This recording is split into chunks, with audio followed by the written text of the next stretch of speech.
the issue of displacement of Palestinians into Egypt is just, it's a red line for President Sisi or any president. I mean, it doesn't matter who, it's a red line because it's a strategically existential threat.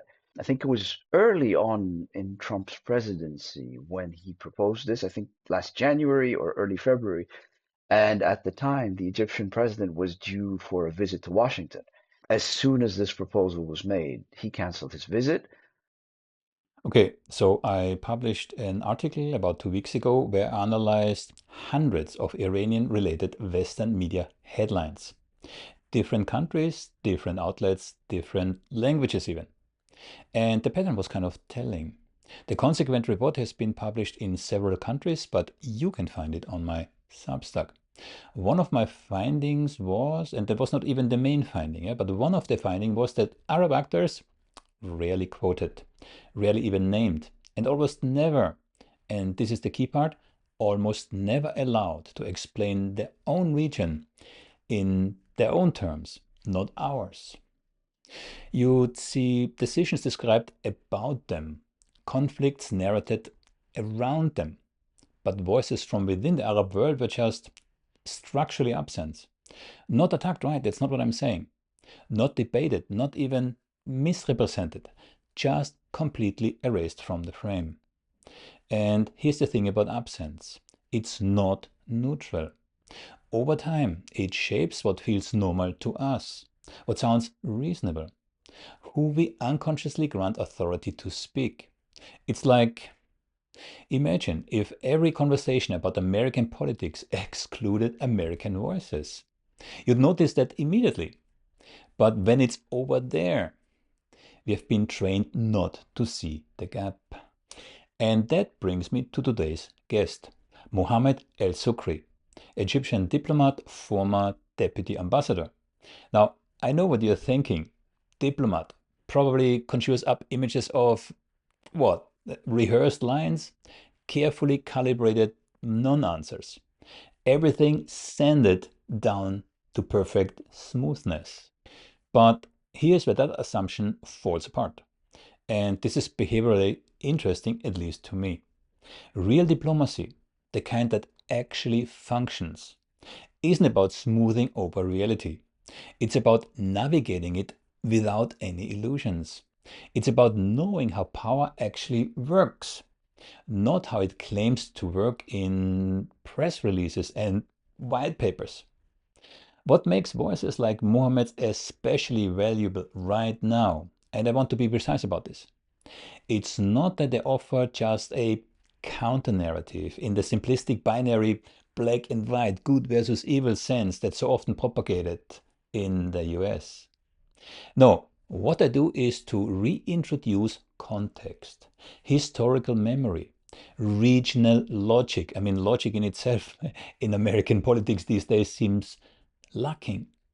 The internal debate that never makes it into Western coverage because, and I think you can probably guess why, because they don't fit the pre-approved frames. They mess up the neat story. Heck, they may even make you think about the consequences of going to war with Iran. Wouldn't that be something?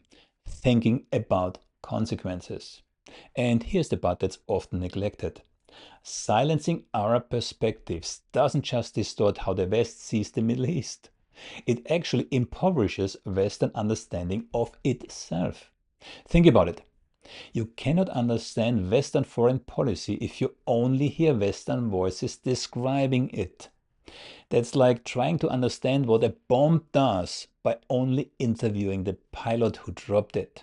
You would get the intention, right, the strategy, the official explanations, but you're missing the actual impact, the structural reality on the ground. What it feels like to be on the receiving end of someone else's theory about what's good for you. So, this conversation, and I want to be clear about this, isn't about agreeing or disagreeing with everything Mohammed says. It's about restoring dimensionality to a flattened discourse. It's about letting someone who spent years inside diplomatic rooms, actual rooms where actual decisions get made, speak in his own analytical voice. Because sometimes the most radical thing you can do these days in a media environment that's built on omission is just let the missing voice speak. And that's what we're doing today. Mohammed Elsoukkary, what a pleasure having you. How are you? I'm well, Thomas. Thanks. A long-time fan, first time with you. Looking forward to our conversation. Likewise, likewise. Maybe a little bit of context. We basically connected via Substack. That was an unexpected development, but this is how life sometimes goes. Yes, yes. The unexpected is usually more interesting than what you plan for. True. And since we talk about Substack, you are also writing on Substack. That's what I understood. Maybe you tell us where potential readers can reach you on Substack. I have a little platform called Thotheris. It covers geopolitical analysis and developments. It's not so much a news site as more analyzing developments in terms of what they mean, what they point towards, um, going a little bit beyond the headlines to understand the deeper incentives, motivations, and actions. Good. And I will put a link to your Substack in the description. I Now, appreciate before it. we continue, you are a former Egyptian diplomat. I am. So, who are you? What did you do? Well, I was in the Egyptian Ministry of Foreign Affairs for about 17 years. I served as deputy ambassador three times to Albania, to Croatia, and to Uzbekistan. I covered a variety of different portfolios. As one does in diplomacy, you move from one geographical topic to the next or one issue to the other. So I was lucky and privileged to have access to a lot of different geographical, topical, thematic issues that really delivered a lot of insight.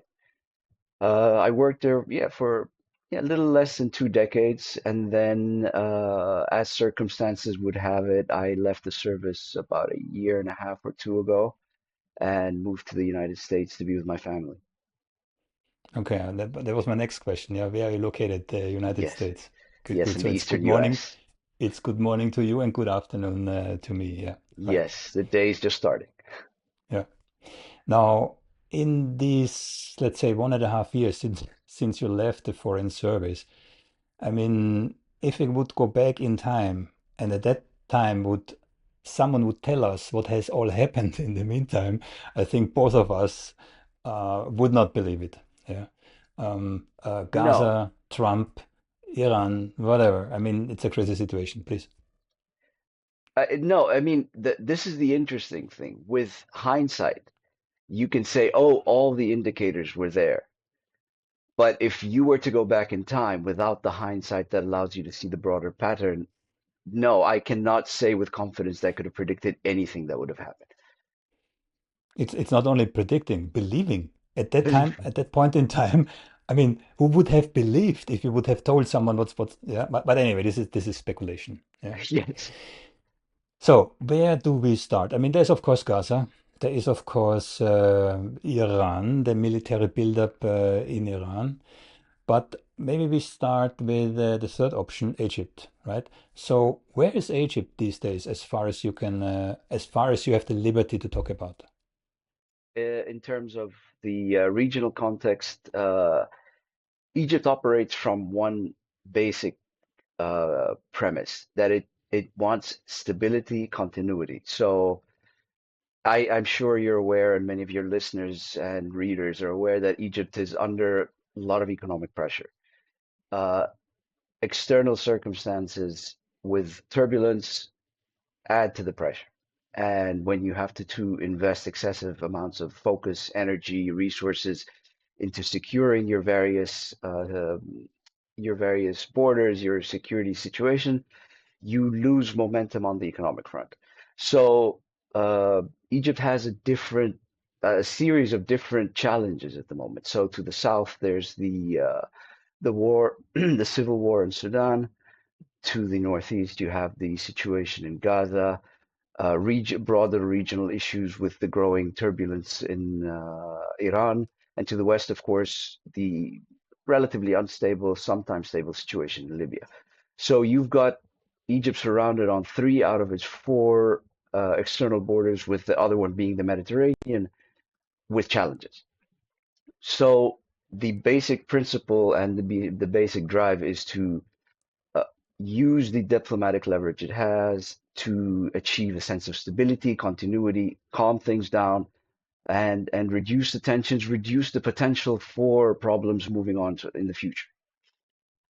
From that context, it's that's the operating premise, and that's what I see the Egyptian government doing right now. I mean, I'm no longer an insider, but I can see the efforts pointing towards that. You'll find Egypt mediating between the U.S. and Iran, like jumping in with Saudi Arabia, Turkey, and Qatar recently, trying to negotiate a meeting with between Steve Witkoff Hmm. and the Iranian Minister of Foreign Affairs in Istanbul, trying to calm the tensions, find common ground, avert a potential flashpoint, especially one that could develop into an uncontrollable regional situation. That's the situation now. And if we look back, because you just said 17 years, so let me think. Mubarak was toppled in 2010, 2011, something like that. 2011, yes, Yeah. Were you at this time already in the foreign service? I was in Tirana at Okay. the time. I was in Okay. Albania. It was a confusing time. So first we have the toppling of Mubarak. Then we Yes, basically have the Muslim Brotherhood taking power yes, in Egypt. Then we have, and please correct me if I'm wrong. I make in these interviews, I make it always very black and white. I know, yeah. So after the Muslim Brotherhood was toppled, basically from an outsider's point of view, the population kind of asked the military to step in, right? That was my impression. And now we have Sisi, General Sisi, a former general, I believe it was in the Egyptian army. yes, and former Minister of Again, Defense. yeah, again, very much aligned with the Americans, same as Mubarak was. Yeah. Yes. So if you look from my point of view, this is a completed circle almost. Yeah. But you're an insider. Maybe enlighten us. Maybe I'm wrong. Well, I mean, even the 1 year that the Muslim Brotherhood is in power, you cannot, as Egypt and most of these states in the region, uh, have a strong strategic relationship with the United States. It doesn't matter which government is in power, which political alignment it is strategically correct or strategically beneficial to be aligned with the US. You have access to technologies, you have access to strategic depth, you have access to political depth. I mean, at the end of the day, as of today, I don't know next week, the US is still the dominant global power. So having a strong, long strategic relationship with that power is important to Egypt's own security. So and this has developed over time since the 1970s with President Anwar Sadat. It started there and evolved accordingly since then to now. And this relationship is mutually beneficial. So the United States places a lot of weight on its relationship with Egypt, not in terms of anything economic, because Egypt does not rival, for example, Saudi Arabia or the United Arab Emirates when it comes to potentials for investment or economic benefits to the US. But what it does offer is a comparative advantage when it comes to diplomatic depth, to political presence, to geographic presence. It's the first Arab country to formalize relations with Israel back in 1979 with the peace treaty, Camp David. That's what cost Sadat his life, no? That was that was a situation. Yeah, it's Mhm. political disagreements take a turn. But at the end of the day, it's set the stage for a strong and dynamic, mutually beneficial strategic relation. If we had projected the alternative, so with a anti-American perspective throughout the 1970s and 80s, the outcome could have been much worse. Fully agree. Now, from a personal perspective, yeah, I didn't realize when we had our discussion before, yeah. So you actually went through quite some changes, yeah. So how was it for you, or for, let's say, the diplomatic corps, going through three iteration of changes? Um, is it normal that the diplomatic staff remains the same? I mean, me as an outsider, naive question maybe, through such No, it's changes? it's far from naive because it varies diplomatic systems around the world. Some tend to depend on the political alignment of the government, and some are more bureaucratic and based on career diplomats. So Egyptian one is more based on career diplomats. So you enter the service and you progress through the ranks over time. Even I would say maybe every minister of foreign affairs has been a foreign diplomat, with the exception of one or two. So it tends to be continuous. It's an institution with a lot of institutional memory, with bureaucratic depth, organizational depth. So it doesn't shift in terms of having excessive changes in leadership at the ambassadorial level, for example, or at the leadership level. So when the government changes, the service stays more or less the same, with some maybe internal changes between the existing ambassadors. So we're not bringing in new people, but different people will be assigned to different posts. But the institution, or organizationally speaking, the structure stays more or less the same. Hmm. Because I could have imagined, I mean, that there was a big sh shift, let's say, between Mubarak and Morsi, right? So you could say that they tried to clean out the ranks. But then the next step, of course, is even more dramatic. After Morsi is easy. Then he could say, okay, these guys that were under Morsi, we need to, clean the ship also. So, It doesn't have, I mean, internal shifts. Like, for example, Ambassador A would be in position, say, the head of the department for multilateral affairs, or the head of the department for bilateral affairs, or whatever department. If he's not aligned strongly with the presidency, he'll be moved to another department. He won't be kicked mm, out of the service, because it's a bureaucratic issue, not a political one. So, and then you will bring Ambassador B, who was not in that position, to that position. It's an internal reshuffle more than cleaning out ranks and bringing out people from outside. It's okay. a less dramatic than what happens in some systems where the entire leadership is removed. You bring in new cadres, so it's a Mm, different system. You're mm. more bureaucratically grounded. If I'm not mistaken, we crossed the 100 years of Egyptian Ministry of Foreign Affairs 2 or 3 years ago. So it's a very deeply rooted organization. So you survived three major epochs almost, yeah? I So did. which one, from your perspective, which one was the most, I tried to find the right word, interesting. I know that doesn't hit it, but for you personally, which period was the most interesting one or Well, challenging one? being an Egyptian diplomat, it's challenging because we are I'm not going to use the word overrepresented, but we are present in far more places than you would think for the country of Egypt's size. So we have more embassies than you would assume. So this was a result of policies instituted in the 1960s and 70s, with spreading the presence, making sure we're everywhere. A lot to do with the non-aligned movement, support for emerging states, building and establishing diplomatic relations, and setting up embassies. So it's always interesting being an Egyptian diplomat. You're wearing many hats at the same time.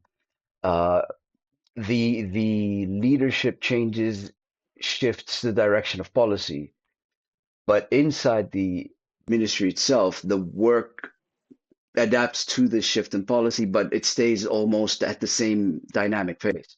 So, I mean, to put it in perspective, comparatively speaking, countries like Egypt, you'll have one diplomat handling a portfolio that in more well-resourced governments would be handled by an entire department.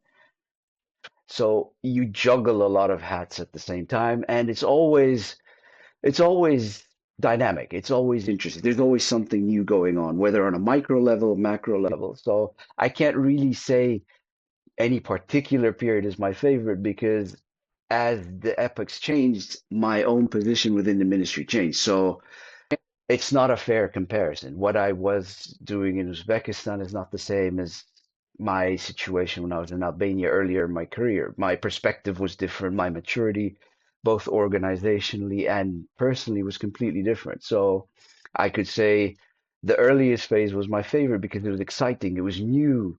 This was the first time for me to hold such an important position, deputy ambassador, feeling all the novelty. But as you mature, there's a different flavor. You know what to do. You avoid the mistakes of the past.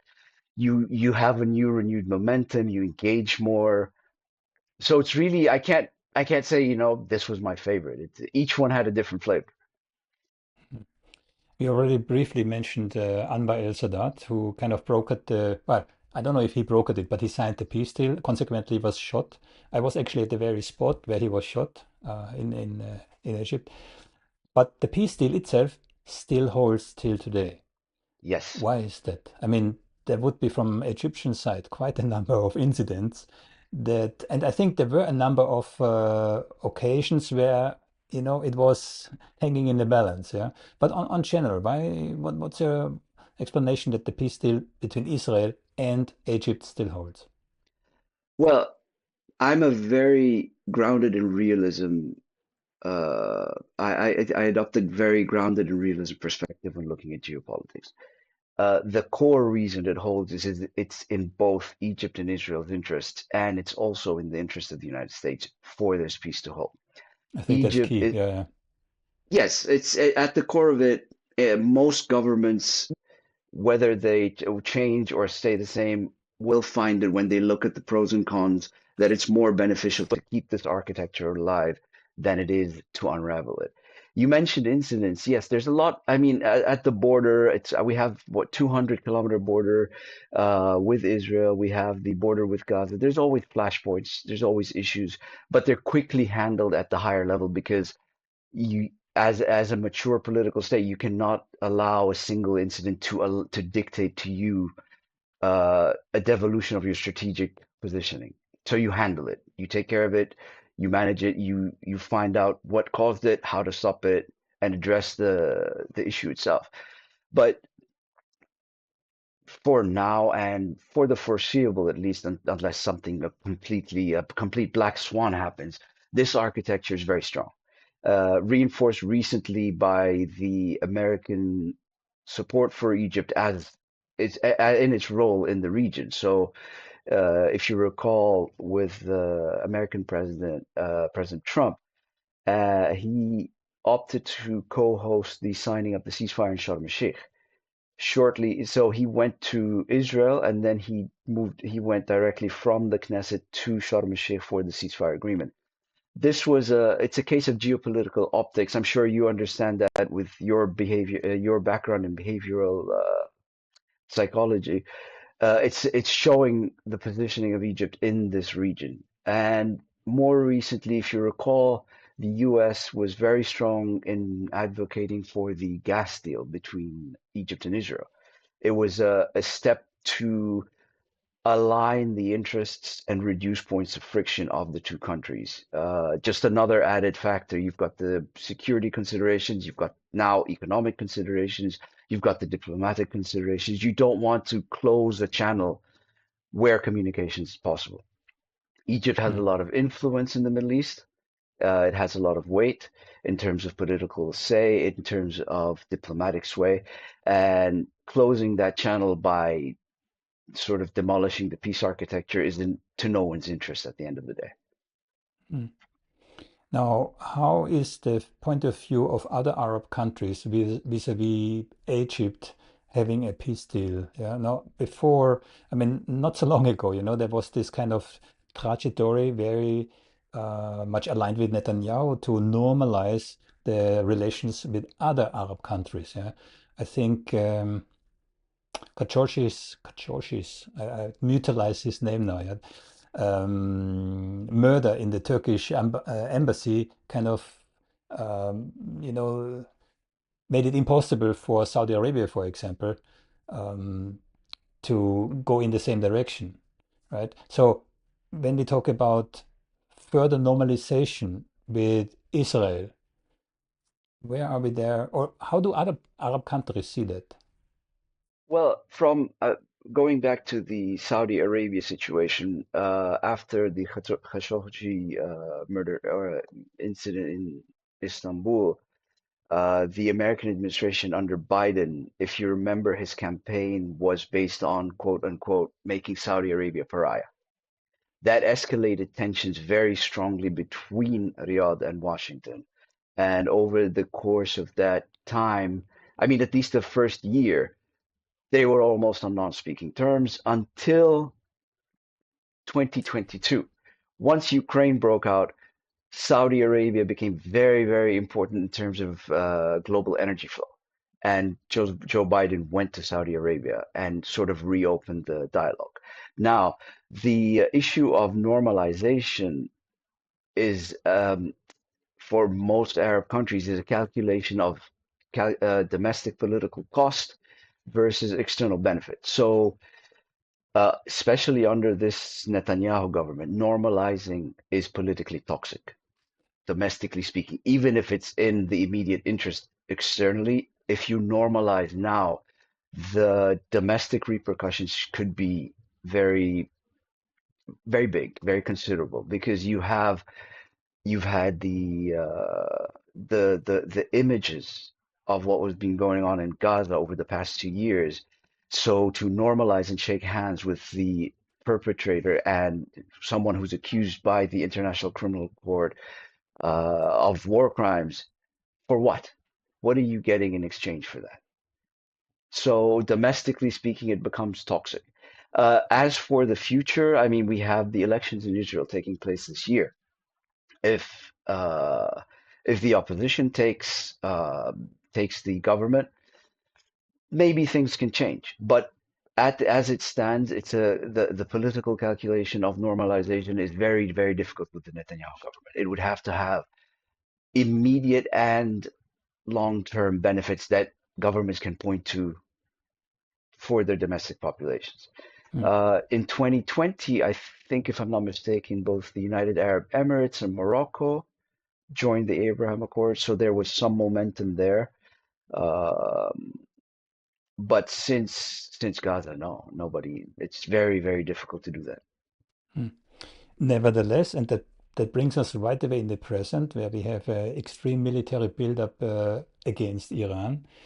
And same as last time when Iran was attacked, or when even Iranian rockets flew over Jordan into Israel, there were a number of Arab countries who were supporting America and Israel. So one of the countries was Jordan, I believe the UAE, Egypt. Yeah. So how does this match with, on one side being toxic, to align with Netanyahu, but then still aligning indirectly, basically, with him by thwarting the attacks from, well, the counterattacks, basically. Yeah. I don't know how you classify it correctly, from Iran into Israel. Well, it's no, the Arab-Israeli dynamic is one issue. The Arab-Iran dynamic is a separate issue. It's not tied to Netanyahu. So the calculations of Arab states towards Iran are not based on their calculations of the relation to Israel, or at least not wholly so.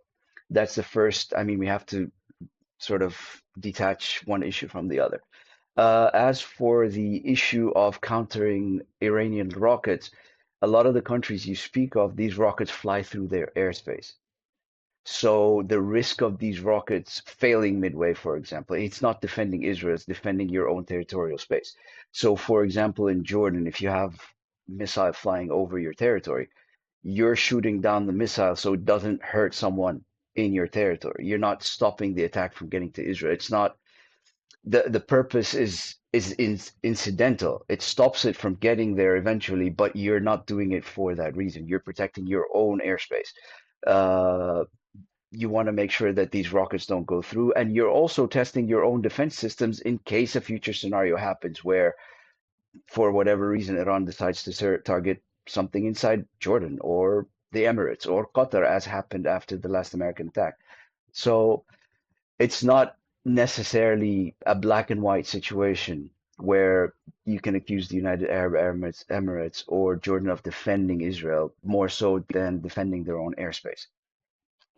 That's a very diplomatic explanation. Yeah. So I was actually in Jordan when the first time the rockets from Iran flew over Jordan into Israel. Some of the rockets were indeed shot down, and debris of the rockets caused actually, I think, one or two people even died in Jordan. We were that close that we could feel, in Jordan, we could feel the houses shaking. This is how compressed the region there is Yes. actually. Yeah. But that doesn't take away that there was a concerted effort from a number of countries, also Arab countries, to minimize the attack. Again, I don't want to say attack because actually it was what was it? An exchange, a counterattack, whatever, yeah. But to Mhm. minimize the impact that Iranian rockets had on Israel. Maybe one anecdote. We were watching all night the impact of the Iranian rockets onto Tel Aviv specifically, yeah, on small phones. We were sitting in a garden of a friend, and what I saw there on social media from people on the ground did not match at all what I saw the next day in the global media. Yeah, because basically it was completely downplayed. Yeah, there were no significant damage, nothing got, no, nobody get hurt, this kind of things. Yeah, that was not Which what we was the all saw. discrepancy? Like there was more damage in the social media than the global media, or the other way Yes, around? absolutely, absolutely. Also, so again, I mean, that was as things developed, right? So I take it as a more accurate image of what happened that day. Yeah? And it didn't match what I the next day saw on BBC or CNN or the other. Yeah. But anyway, this is a side story. But There was that's even your pattern recognition with media, so you always notice the discrepancies. yeah, yeah. But there was even yeah, anyway, let's not sidetrack that. So my main point is, despite all of that, what you said is absolutely correct, but there's this main theme that certain countries, Jordan being one of them, and I completely understand why Jordan does it, yeah, um, or other countries do it, yeah. But to kind of, you cannot say otherwise, they're kind of shielding Israel with their actions, however those actions were motivated on the source, yeah. And it's going to happen again. So we heard already that almost the same countries will be aligned with the US should the US attack Iran. I mean, they're mostly trying to avert and remaining neutral, but I mean, even if you have a country with a rocket flying through its airspace, it's going to shoot down that rocket, whether it's attacking it or not. It's a it's a it's a simple matter of protecting your airspace. You would say the debris can cause damage, but if the rocket deviates and lands, it's going to cause significantly much more damage. That's one of Yeah, the risks. yeah, true, true. And But there's more than rockets. There's more than rockets. There's intelligence sharing, etc. There's resources, movement, everything. It's a bit more than just rockets, right? you mean for what? The Arab states? The Arab Yeah, states, their activity with the US? yeah. Aligning their activities with the US. Yeah. I mean, I don't have that information. Mm. As far as I know, they've been Yeah. trying to mitigate and prevent it. Even the Saudi defense minister was in Washington recently and was trying to um sort of calm down the tensions, sort of avert Mm. this outcome at the end of the day. But Mm. I can't really comment. I don't know that there's any intelligence sharing. I can't speak to that. Mm. Mm. I think John Mearsheimer said that Netanyahu actually asked Trump not, so right now, not to attack Iran because Israel is not ready to defend itself. Their arsenals are depleted and it will take some time to restock them, according to John Mearsheimer. Yeah, that would be an interesting situation because you cannot keep this up, this kind of military buildup. You cannot keep this up indefinitely, right? So Trump builds up, and then Netanyahu comes, apparently, according to John Mearsheimer, Professor John Mearsheimer, Netanyahu approaches Trump not to attack because Israel would be, I wouldn't say defenseless, but would be vulnerable. I mean, I would very much hesitate to believe that Netanyahu wanted to slow down the conflict. That's not his usual style, but No, uh, but at this particular moment in time, yeah, I completely agree with you. He worked for It's this for 20 years, right? yeah, it's not the Yeah. usual dynamic, but I mean, there's two possible scenarios. Either Trump has not decided whether or not he's going to attack, and Netanyahu is trying to save face by saying he asked him to stop, because uh, Trump is now speaking of potential negotiations with Steve Witkoff and the Minister of Foreign Affairs of Iran in Istanbul. Maybe talks are happening. So if an attack doesn't materialize, Netanyahu will look like he has no influence in Washington, that the decision on whether or not to attack Iran was taken regardless of Netanyahu's particular position. That weakens him inside Israel in the lead up to elections. With losing influence in Washington is always a problem for any prime minister in Israel. So he has to present the face that he had something to do with whatever decision the American president took. That's one aspect. And the other one is could be what you just said, that he's taking the time to build up the defenses. I think if I'm not mistaken, 2 or 3 days ago there was uh, a big trade weapons deal between the U.S. and Israel that was approved by Congress to the tune, I think, of 7 billion or something of that range. So could be one, could be the other. Yeah, and I don't know which one's real with this pace of news coming in. Hmm. If we now switch to Gaza and how shall we call it? Gaza's, no, Trump's Riviera, in the region. And I made the statement before. So, in my point of view, if that goes through, the best outcome for Palestinians would be if they will become dishwasher in Trump's hotels that he tries to build in Gaza, right? So at the moment, if I follow this correctly, at the moment they really try to separate a complete area which is completely clean of any Hamas. So they are further segmenting Gaza, and in this area there is Palantir, Oracle, Larry Ellison, those high-tech companies, they're building, the first thing they're building, they plan to build are not schools and hospitals, they're building data centers. And they will install a highly securitized security state, right? Everything is tokenized, every person, this kind of thing, to have this 100% illusion of security in that specific area, right? Are I you don't know if talking this about the goes. security strip, the security zone, so-called, that on the edge of Gaza? Is that what you're talking about? No, they're building, according to the plans that Trump presented, they're trying to segment a considerable part of Gaza where they build this kind of security mini state, if you will. Yeah, this Okay. is in the proposal from Trump, where he himself sees himself as the ultimate leader, yeah, emperor, so to speak, of for his life, even after he is no longer president of the United States. I mean, Oh, this is you're talking about the Board of Peace. yeah, yeah. So Ah, okay. th- this is, and a very, how shall I say this, utopian proposal, and I don't know if he can pull it up, if he can pull it up. And if you want to be part of it, you pay $1 billion US, right? Oh, to remain a permanent member, yes, a billion US dollars. Otherwise, it's a 3-year membership rotation. Yeah. So it's So what do pulling you think that are up. the chances? Yeah. What do you think Go are the ahead. chances Sorry. for him? No, no, I'm asking you. What do you think are the chances that they really pull this off?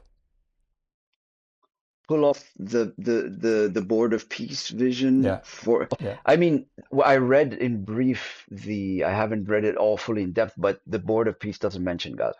It's more uh it's more a sort of parallel UN system with Trump as its center. So it reminded me, the first thing it reminded me of was the League of Nations after World War One, where it was very centered on decision making with few concentrated circles of power. And we saw that how that worked at the end of the day. It just collapses because as soon as you have a rival center of power, it goes away. But whether it can successfully implement the plan for Gaza, if we go back to the United Nations Security Council resolution, and if you tie the interests of the actors in the region, uh, most actors want a stable Gaza because Gaza becomes a flashpoint for everything else in the region. And it spurs up, I mean, this is one of the aspects that it's not often discussed at this point, but will manifest within maybe 5 to 10 years. The Gaza war is going to spur a new generation of extremism. And these are kids now, they're younger now, but within 5 years, they're going to potentially start operating. And intelligence services and everyone's aware of this and it's mapping it. But you're going to start finding events happening over the region, especially if there's no accountability, if it just is if sort of brushed under the carpet, so to speak, politically. It's like, okay, we're done now, let's pretend it didn't happen and move on. It's going to spur a new wave of violence 5 to 10 years down the line. um, but most actors from the state level want a stable Gaza because it keeps becoming a flashpoint, it keeps spurring potential friction, and keeping it contained to that theater and not letting it spill out is already a challenge. It becomes a challenge domestically, especially if you couple it with domestic political problems. It becomes an easier recruitment tool. It becomes a rallying cry against governments that have relations with Israel and the United States. It becomes so there's a lot of factors there that all governments in the region, well, not all, but most governments in the region want this to be stable and are looking forward to a new government in Israel, maybe by the end of this year, to sort of take the lead on this. That doesn't depend so much on perpetual conflict to stay in power. A new government in Israel, yeah, that's hopeful. I just interviewed Dan Perry, who was the AP, also Associated Press chief editor for a number of years for the Middle East. Yeah, I discussed this with him. He's of course very much aligned with Israel. He's also hopeful. I mean, he's against Netanyahu, but he's absolutely pro-Israel. Yeah? Um, but he's hopeful for a new government in Israel. I'm just not sure if just Netanyahu losing power will solve the problem, right? There are too many other factors and power structures in the background who have an interest in prolonging this war. On top, of course, being Netanyahu personally having stakes in prolonging this war. So I'm curious to see how that develops. And then, I mean, removing Netanyahu either by election or I don't know, yeah. It's the same with let's say Putin or even Trump, removing the head. Be careful what you wish for, because what comes next might not necessarily be a better solution, right? Well, I So mean, in Israel, the elections, the government structure is based on the party. So it's the Netanyahu coalition versus the opposition coalition. Now, if we remove all the ideological issues and speak purely in terms of interest, Netanyahu has a vested interest in remaining in power, almost existential because of the court cases that are exactly, raining against him, the corruption cases, the Qatargate issue, the different scandals that he has that his office shields him from. And you have to stay in power, he has two problematic actors to his right, so Smotrich and Ben Gvir, who are pushing, I mean, they're pushing for the ideological aspect of the greater Israel, expanding, occupying, ethnic cleansing, all of these ideological based positions. To please them, he keeps a lot of his activities going. On the other hand, the other coalition, which is currently led by Yair Lapid, has a different interest. It One of its key interests, I mean, when you look at the discourse within Israel, is to be not Netanyahu. So one of the issues of being not Netanyahu is actually building some semblance of stability in the region. So that's one of the aspects of it. And the second one has a lot to do with the management of the Gaza Strip, with the relations with the Palestinian Authority. You'll find that their positions vary um, quite significantly between the two coalitions.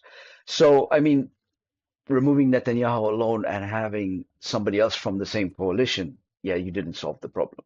Having the other party or the other coalition that has different geopolitical interests, the equation could turn out differently. You briefly mentioned Qatargate. A country ceased to ask. You briefly have to explain what Qatargate actually was because it's incredible. Well, I mean, in brief, basically, Netanyahu's aides and assistants have been accused of taking money from Qatar, delivering it to Hamas, in order to let them sort of maintain their hold over Gaza over time to weaken the Palestinian authorities' presence there, and to it's sort of it's not a divide and conquer so much as playing both sides against the other, where he builds up Hamas to weaken the Palestinian Authority and then uses Hamas as a pretext to pressure Gaza or attack Gaza. The scandal itself is the movement of money through his aides to that to Hamas.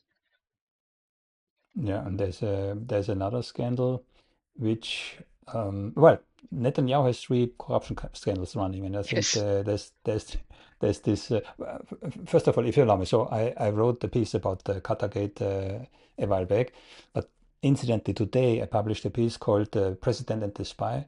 So Netanyahu and a Hollywood billionaire and super spy, Arnon Milchan, stole American nuclear secrets and brought them to Israel, going back to a time when Netanyahu was, I believe, chief of staff in the Israeli embassy in Washington, right? So I- I'm, I do not understand why whatever media doesn't really pick it up because it gets at the very core. There's a long relationship of Israel spying against America, right? And consecutive American administration have known about it and covered it up. And we know all of this because of documents obtained through the Freedom of Information Act, right? So this is not some weird conspiracy theory. Netanyahu even worked for, I can even tell the company, it's called Haley Company, which was owned by this Arnon Milchan.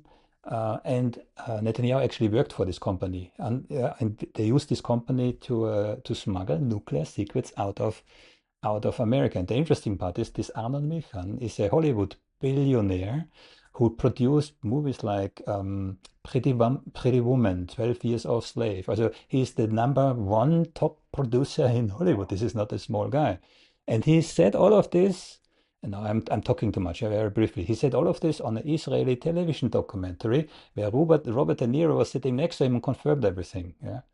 So it's closely related because Arnon Milchan then lost his 10-year visa. I think we discussed this briefly, yeah?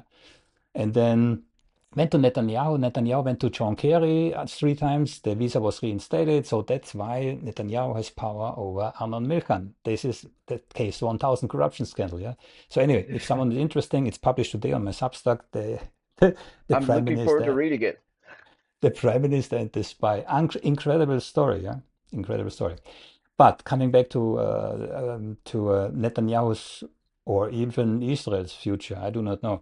You said just Greater Israel. So from my perspective, first of all, the Israeli army I saw have this Greater Israel on this map of Greater Israel on their uniform, or at least some of them. But is not that what Israel is doing right now? I mean, they're in Syria, they're in Lebanon. I mean, Greater Syria is including also parts, if not all, of Jordan and parts of Egypt, right?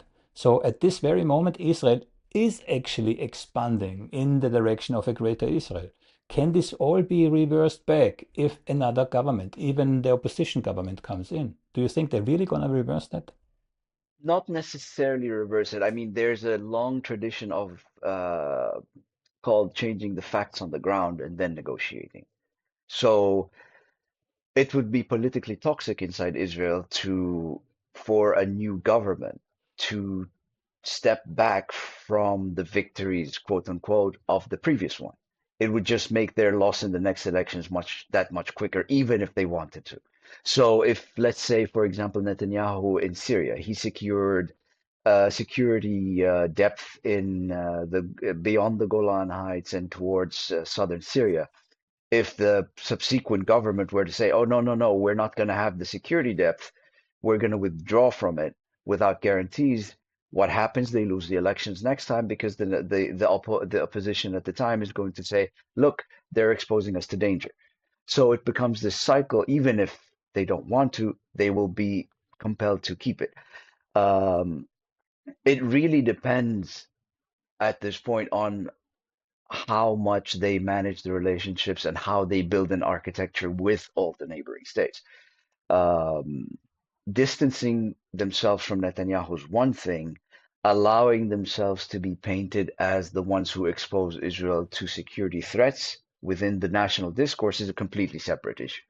So you'll find that even the opposition now they on the Iran issue, even the opposition that wants to distance itself from Netanyahu on most topics will come to the Iran issue and say no, we want Iran taken down because it presents a security threat, because it has the missiles, because it has the potential for nukes, whether or not they quote unquote believe it, but it's the clever political positioning platform for them to take.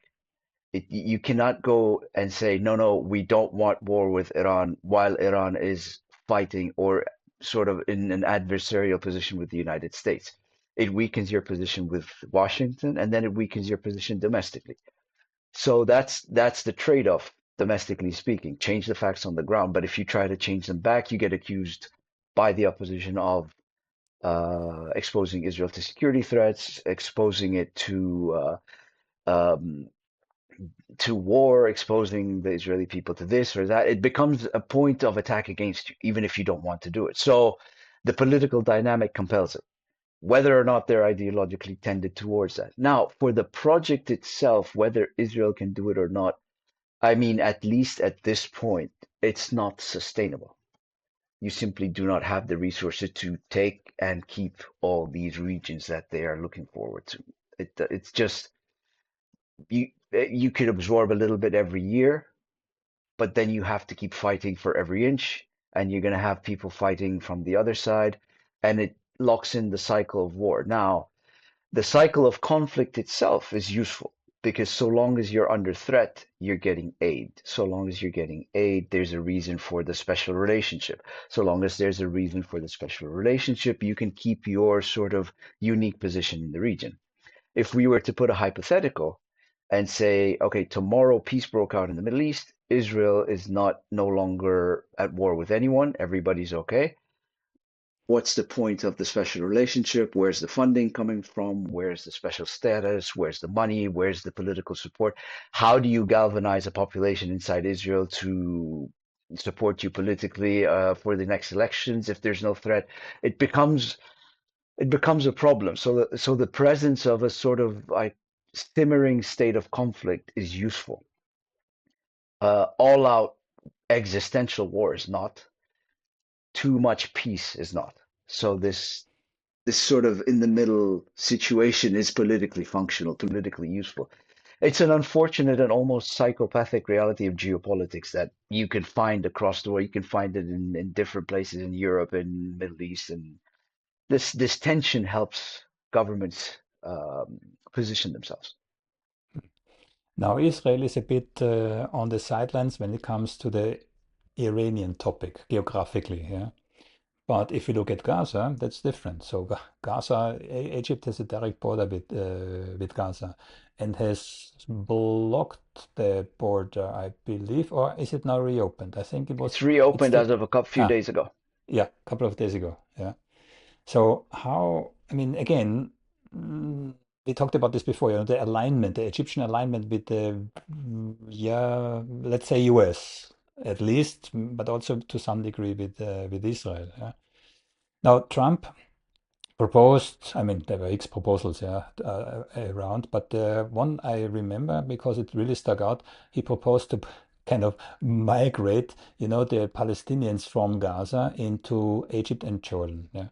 Now, when I heard this, I knew exactly, I knew immediately he doesn't know what he is actually talking about because for Sisi it would be political suicide, and for the King of Jordan, so for the Hashemite regime, it might be even more drastic. He would might lose his life. Why?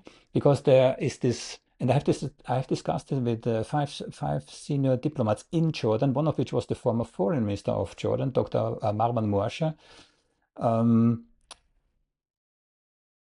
to make Jordan the Palestinian state. I mean, this is the pipe dream that Israel already peddles for quite a while. Yeah, and that would mean, of course, the end of the Hashemite regime. So, which is why both Egypt and Jordan were completely against this proposal. So now, and I'm coming back to you with this new proposal, this border of peace, and Egypt sitting at the border. What's the involvement of Egypt in this future, however it's called, border of peace or whatever? Yeah, what's Egypt, or what is and what could be the role of Egypt in a future, in the future of Gaza? Well, immediately, I mean, of course, the issue of displacement of Palestinians into Egypt is just it's a red line for President Sisi or any president. I mean, it doesn't matter who, it's a red line because it's a strategically existential threat. If there is a progression that is understood when it comes to this issue. First, you push the Palestinians into Sinai. Then the Sinai becomes a source of a threat. Then we need to be involved into Sinai as a form of protecting the security interest. Then we need to create a security corridor. Then we need to take this part of Sinai. It's a very well worn out playbook that very transparent, very well understood. There's no discussion or negotiation there. I mean, if you will recall, I think it was early on in Trump's presidency when he proposed this, I think last January or early February. And at the time, the Egyptian president was due for a visit to Washington. As soon as this proposal was made, he canceled his visit. He did not engage. He did not justify. He did not talk. There was nothing to discuss as far as we're concerned. Like in terms of it, I say we again as if I'm part of the government, force of habit, but uh, there was nothing to discuss as far as the Egyptian government was concerned. There is no mass displacement that is going to be allowed. The Egyptian side of the border is controlled by Egypt, no one else. So that red line was made very clear to Washington and to Israel. So over time, it was noted. The strength of the reaction was noted, and the American strategy adapted accordingly. So this talk of displacement doesn't exist anymore, at least in public terms. And any displacement that's going to be discussed is not going to happen towards Sinai. That's just not. It's not an issue. If this push happens, the contingency plans bring us back to the peace agreement. That could threaten it because it becomes Hmm. an existential security threat for Sinai and over the long term for Egypt domestically and regionally. So the coupling of the threats is quite heavy and does not allow any government mobility on this. There's no government in Egypt, whether it's President Sisi's, Mubarak's, anybody that can negotiate on this. You'll find that if you go back um, throughout the history of it, you'll find the same position more or less since the 1970s. It hasn't changed. Earlier than that, the situation in Gaza, earlier than 1967, the situation in Gaza was different because of the Egypt was managing Gaza, and on the other side, Jordan was managing the West Bank. It's a different situation, but since 1970s, the position has been the same. As for Egypt's role, Egypt, I'll bring you back to what we discussed earlier in our chat here. The premise of stabilizing. We want Gaza stable. We don't want it as a source of threat. I mean, at the end of the day, Hamas is someone that the Egyptian government talks to because it has to, not because it likes to. Hamas is deeply connected with political Islam, and Egypt has, I think, one of the longest suffering from political Islam over the history of the nation state of Egypt. Uh, yeah, since the 1950s and throughout with the more militant version of it, we've had a lot of problems over time, especially in North Sinai. So we don't want exports of political Islam to North Sinai to destabilize a region where Egypt is trying to implement economic development and have its own resurgence at this point. So Egypt's launching point is getting stability, building a situation where the inhabitants of Gaza stay in Gaza comfortably, have no drive to get out, reduce the security threats, uh, crystallize systems which allow them to exist within Gaza, even with prospects for self-governance in the future. There's no there's no desire in Egypt for a perpetual situation of conflict that can spill over any moment through the border into Egypt. How realistic is all of that? The realism of achieving a peaceful, stable, well-situated Gaza with a good quality of life for its inhabitants, I don't know. I can't say it is, and I don't know how far that's going to happen as far as achieving this sort of optimal view. But for Egypt, if we're going to be more specific, Egypt just doesn't want to spill over into its territory. So a sort of acceptable situation, even if it's not ideal, is enough. So it's not working, it's working toward the ideal, but it will accept a managed situation which doesn't spill over in practical Mm, geopolitical terms. mm. What's the input, as far as you can tell, yeah, out of interest? What's the weight of the input that Egypt can have in the discussion about Gaza with Israel, with the UK, with the US? I mean, In terms of in te reconstruction, or yeah, yeah. I mean, Egypt's position, yeah, you just outlined it, yeah. But how much weight does it have vis-a-vis the US, vis-a-vis Israel, vis-a-vis the UK? in broader terms, it has some weight, not extensive to the degree that it can uniquely shape outcomes, but it has a lot of leverage in terms of access. So the biggest border that's not Israel in Gaza toward Gaza is Egypt. So it has the leverage of the entry point. It has the leverage of an open channel of communication with different groups within Gaza. It has a lot of leverage on the ground. That leverage translates to influence, but it does not translate into determining what's happening. So think of it as an advisor, but that has limits on the floor, like on the floor of what can happen for its own situation. So Egypt will has red lines for itself on the one end, and has an advisory role on what the actions of the United States or the UK, not so much Israel, but I mean more the United States. I mean the UK itself doesn't have much say at this point. I mean it's going to go whatever direction is the consensus with the United States and Europe, so it won't diverge much from there. But setting the pace now is the US, unequivocally. Does it listen to Egypt on everything? No, but it does listen on some key aspects where Egypt has leverage. Hmm. The Hamas. Yeah. So again, Dan Perry, because it's stuck in my mind. It's a very recent interview, Hmm. and we didn't agree on many points. But he said Hamas has to be eradicated. So then I ask, how can you eradicate an idea, right? Because Hamas is not just, you know, however you designate them, it's an idea. And as long as the suppression, as long as the oppression exists, how can you expect to eradicate this idea? I mean, that would be my question also to the Americans, right? So how can that become a solution? I mean, it's the chicken and the egg story, yeah? So how can it be a solution as long as the situation on the ground doesn't change? And I think you just also hinted something. So have a nice life in Gaza, but stay in Gaza. Yeah, that's still kind of oppressive, right?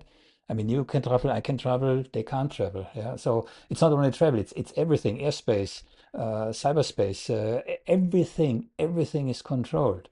And from all I'm hearing, the Board of Peace or whatever plans they're proposing, this will not change. And then I come back to what you said, 5, 10, whatever years from now, we will have a new generation.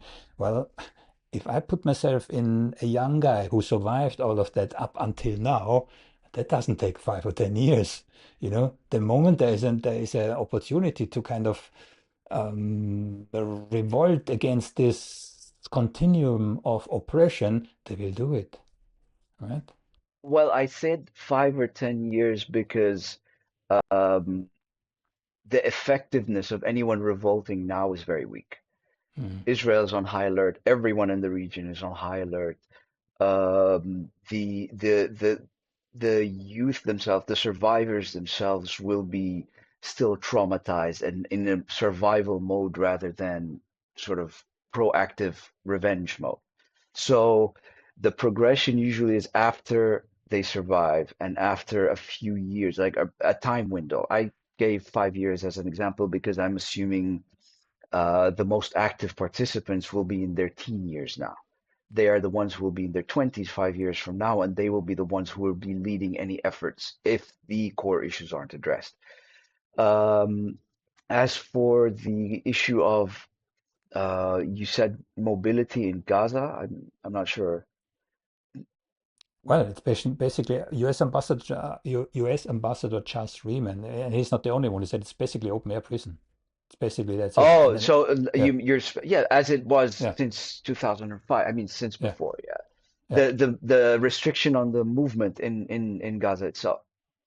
yeah, Is that right? Yes, yes. I mean, yes. I that's a problem because it becomes what's it called, like a boiling pot without like the exactly. pressure builder without any Yeah, potential to let out steam, so to speak. So without yeah, free movement, it's a denial of a human right, which is, I mean, yeah, enshrined in 1,000 conventions.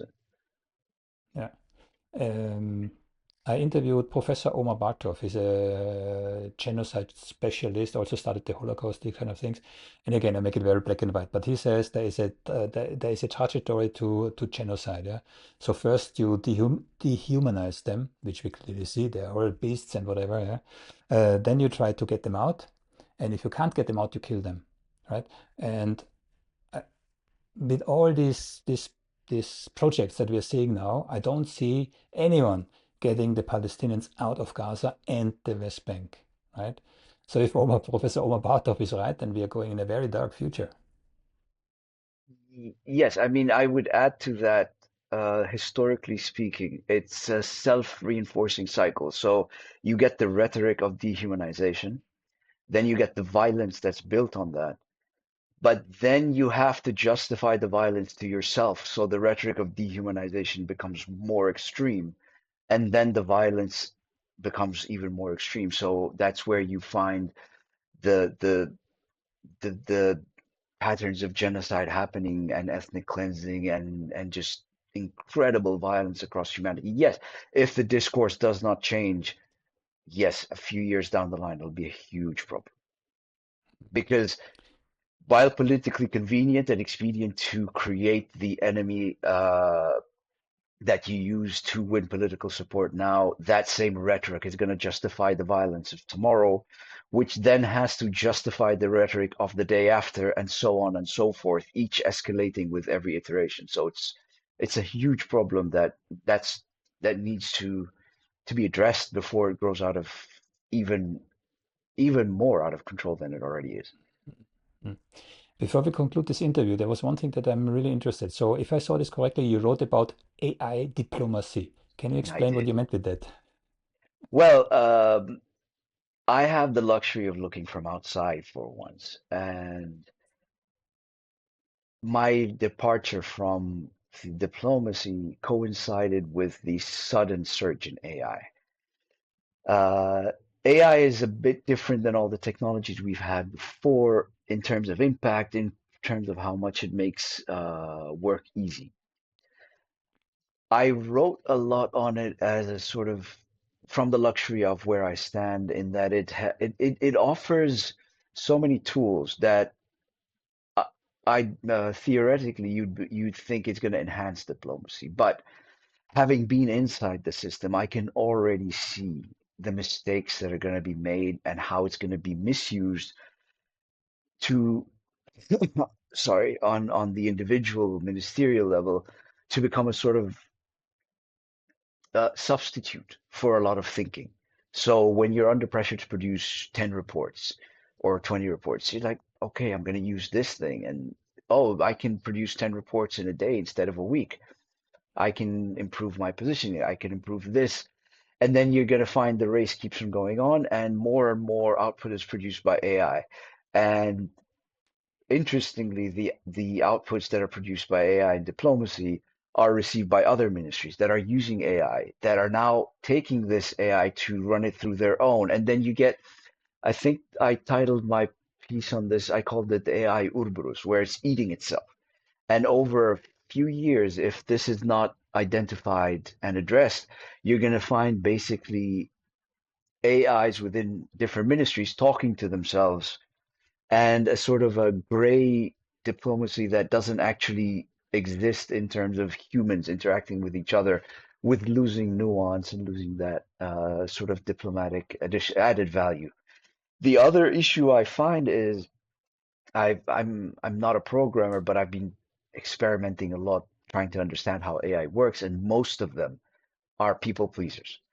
So it's very it's a very clever program, a very clever system that understands more or less understands. I mean, I don't have an equivalent word for it, but identifies your position and amplifies support for it. So when you say, you know what, I like football, they're like, yes, football is the greatest thing in the world. You're liked or you're right to like it. Now, what happens in diplomacy is if you say a position of we should oppose this country, they're like, yes, this is the best position in the world. It doesn't check you. It just amplifies your position and it gives you a thousand reasons why. So it feels professional and it amplifies your own confidence in your own positions, regardless of whether or not that is founded. So I view that using this technology can lead on the other end to hardening of positions because you have this sort of validation from a quote unquote neutral program that lets you present your position as if it was solidly based. And rather than having someone check it and debate it, you're just reinforcing it through a self-reinforced echo chamber. And it's really a problem on the micro level. And then, of course, there's a difference in speed. Well-resourced governments will have access to improved technology. Underfunded ones will not. The speed of diplomacy will be completely different. The discrepancies in ability to manage files will be completely different. It'll impact the negotiating positions because of just because of the ability to identify issues through the use of the technology, to identify weaknesses, positioning, to process documents, process high volume of paperwork. It's going to produce a sort of a different a differential between the two differently resourced scales of ministries. Um, and of course, there's the relationship between governments and the corporations that build these AIs. Some of these corporations are bigger than the governments in terms of budgets and in terms of access and in terms of technology. So if governments and ministries are not careful with managing their relationship with these corporations, they're going to be overwhelmed and end up over reliant on the technologies, creating a dependency. So yeah, there's a lot of. I think this is a topic that needs its own independent discussion. There's so many angles to it that it's difficult to cover in one small section of the discussion here.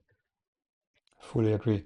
I did a piece on Oracle, Larry Ellison, his son taking over media empire. So they have the user data via TikTok now. Yeah, Hmm. it's basically owned by a umbrella group from Larry Ellison, who is the co-founder of Oracle, and his son has now the largest is CEO of the largest media conglomerate in the US. Yeah, so Yeah. it's yeah. Anyway, absolutely agree. It's a fascinating topic, maybe for another discussion. For today, Mohammed, we covered quite some breadth, but is there any topic that's close to your heart that we did not scratch on? I mean, I would reverse the tables to you, and I would like to hear your, your behavior analysis of some of the topics we've discussed. Specifically, I mean, since it's the topic on under the spotlight right now, what's your behavior analysis of the Iranian government's positioning towards Trump's threats from a behavioral psychological perspective? Okay. So first of all, I'm also very let's just say, interested in AI and various tools. So what I did is I collected 230, 240 headlines I used an API, news aggregator API. So I have 200, whatever, 40 headlines, and I'm focusing on headlines because we know from scientific research that depending on the media, 60% to 85% of the people only read the headlines. And editors, of course, know that. So they spend a lot of time crafting and framing those headlines. Yeah. So I used an API for a news aggregator. I collected 240 whatever headlines from 11 countries in various languages and found a couple of interesting things. Yeah. Now you put me on the spot here. Yeah. Let me open what I have. So I published an article, I think a week ago. It's called The Gathering Storm, where I analyzed those headlines that I already said, and I found a couple of interesting things. First of all, there were a multiplication of justifications, right, against Iran. So at the beginning it was, against nuclear weapons. Yeah, then it was we have to support the protesters. Then it's an evil regime. Yeah, there were a couple of those reasons given, and what they basically are doing. Maybe I should be more specific. So the data set was from 21 to so from 2021 to 2026, but I focused specifically on 2 days, January 27 to January Mhm. 29, yeah. And we found Okay. a kind of compression of those justifications. Now, what they did was basically they threw a number of justifications on the wall, and they try to see what sticks, and they go with that, yeah. So it was very clear. So the multiplication of the justification. So you attack a country because you don't want that they have the nuclear weapons, which is in itself already questionable because we all know that Israel has nuclear weapons. Yeah. But anyway, you then expand on those justifications to get a bigger consensus for this attack. So that was one thing. Yeah. Then we had a synchronized coordination. Yeah, especially in those 48 hours.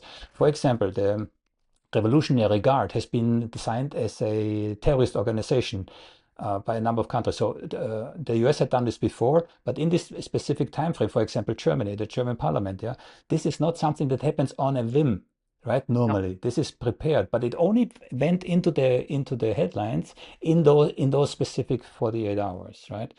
What do I have? Yeah, of course, the missing voices. What's missing? So in the Western media frame, in 11 countries, no reflection of the Chinese voices, no reflection of the Russian voices. I haven't seen anything from Arab countries, for example. I've nothing seen. Means that doesn't mean that in those countries there's no discussion about Iran, but it means that we, the Western population, are completely ignorant of the point of view of those countries on those topics. What we are being fed is only the mainstream narrative, the Western mainstream narrative. Yeah. I could go on and on and on. So the framing, for example, was an interesting one. When the headlines talked about Iran, it was aggressive, yeah, warning, virtually finger on the trigger, yeah. This Iran was was the aggressive, you mean, in the the headlines? framing, the framing in the headlines, the framing in the headlines. They were using words like warning, attacking, finger Uh-huh. on the trigger. Now you reverse this and you look at the framing in the headlines when they spoke about the US. It was considering, preparing, weighing options. You see that? You see the Much difference? more thoughtful. Much more thoughtful. Now, what people don't realize is this stuff goes into the subconscious. Yeah. So I'm a linguist. I studied this stuff. So this is on purpose. This is a concentrated effort here, right? Anyway, the historical patterns, I have even a practical guide. So if someone is interested in how to analyze headlines, I have a practical guide. It's an 8-page PDF file. I'm happy to distribute it via my I'm Substack. I'm gonna Eh, ask you to borrow that if you can You can send have that it. You can over. have it. Yeah, yeah. Yeah. Incidentally, I was interviewed myself yesterday morning by Pascal Lotus. He's a professor at the university in Kyoto. We talked about this Yes, specific I'm topic on familiar with his. his work. Yes, yes, yes, Yes, yes. yes, So yes. anyway, only words, only headlines. You can see a lot about the framing, how they try to kind of. I don't want to say brainwash, it's too strong, yeah, but to manipulate the public opinion into a consent for war. And the outcome was that if there is no change, this may lead to an attack between 7 and 14 days, or they step back. Yeah, you cannot keep drumming the war drums higher and higher. So where do you go? Yeah. Yeah, So where's it's the end either point? Yeah. exactly. So within the next 10 days, either it crashes in, either the region explodes there or they step down. Yeah. So that's my conclusion based on basically just a couple of headlines. Yeah. It's I hope that fascinating. answers your question in a nutshell. Oh, Yeah. I'm going to ask you a lot more after we're done. Your Okay. perspective, linguistics and behavioral is it's fascinating. Thanks. Thanks. Okay. But for our discussion today, I think I thank you very much for your time and for your insights. It was my real pleasure talking to you. And I promise you, no, I cannot promise you, you do not hear from me again. Thank you. I thank you for having me. It really was a pleasure. Thank you. Likewise. Likewise. If this conversation stirred something in you, maybe a question that won't quiet down, maybe an uneasy feeling you can't quite name. Great, that's the point. So don't scroll past it. Follow it. See where the echoes lead. And you can find them in my archives on YouTube and on Substack. There you find the threads connecting what the headlines keep apart: politics, propaganda, psychology, and power. Go there if you're done consuming and ready to start seeing. Because understanding the present always begins with recognizing how the past keeps rewriting the script.